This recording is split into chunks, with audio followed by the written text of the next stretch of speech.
What's the scariest thing about being vulnerable? This is a question that I was just asked on a recent interview.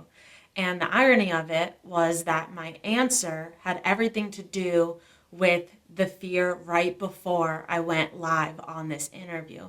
You see, someone that deals with a chronic illness, I deal with an autoimmune disease, ulcerative colitis, and it's always a fear in the back of my mind or in the front of my mind if I am going to be healthy enough to do the things that I love to do.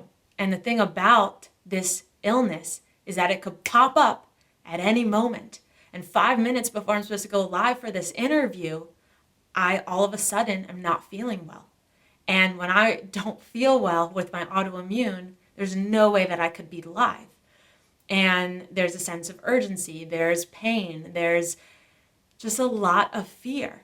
And so instead of thinking about what I'm going to speak about on this interview or being in a positive mindset, my entire thought process is taken up by fear.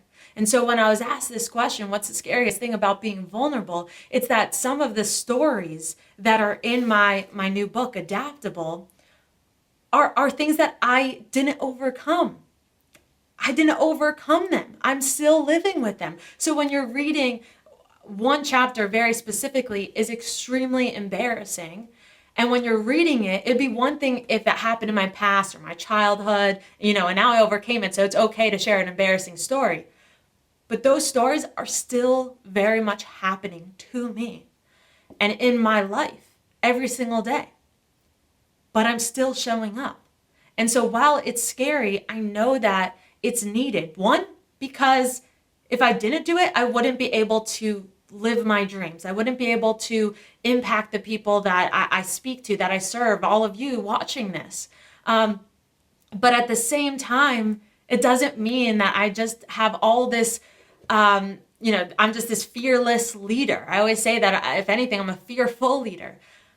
But I want to share this because being vulnerable is always going to be scary. Just like chasing after your dreams is scary. Just like putting yourself out there is scary, or going on a first date is scary. There's always fear for the things that are meaningful. But if you really want something, you have to work through that fear and do it anyway, or share more. It is scary showing up and sharing things that are very personal.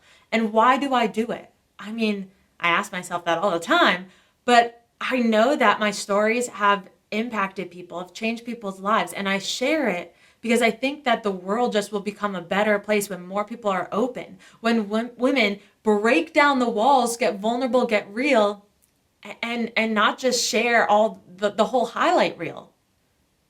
Share, yes, I have a highlight reel. I have amazing things going on in my life, but I also have a lot of obstacles, a lot of struggles.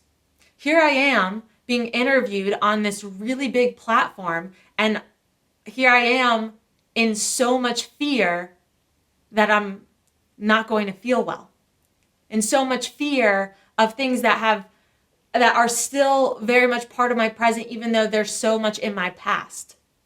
I mean, I had my near-death experience when I was 21 years old, and I'm in my 30s, and it's still affecting me. So there's two sides of it. You don't have to have everything figured out. You don't have to overcome all your obstacles to be the person that you're meant to be. Sometimes it's going to be harder than other times.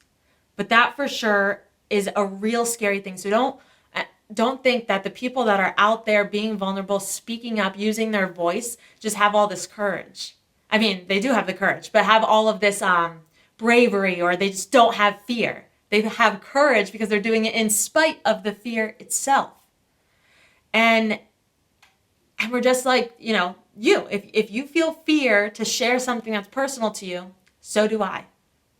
And that's why I had to, some of these stories I've never shared verbally yet on different stages, but I shared them first in my book because I was able to sit down and express myself a little bit differently. But that was the first step. And now I'm finding more courage to share even more with you through this medium. and maybe one day in person on stages, different stories that I've never shared before, because again, they're embarrassing. They're hard to share. But if you know that you are meant to change the world, if you know you're meant to make a difference, if you have a dream, a passion, it's your job to go after it, and go after it full force, and find a way to share it first. Like, be vulnerable in one medium. For example, I was able to be more vulnerable through writing than speaking. In some cases, right? I'm very vulnerable on stages or speaking to you through video, but depends on the story.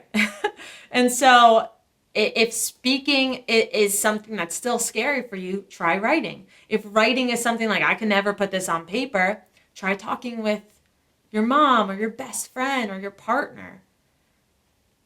One step at a time helps you get to that next step. But you have to take the step. And believe me, it's worth it, even though it's scary.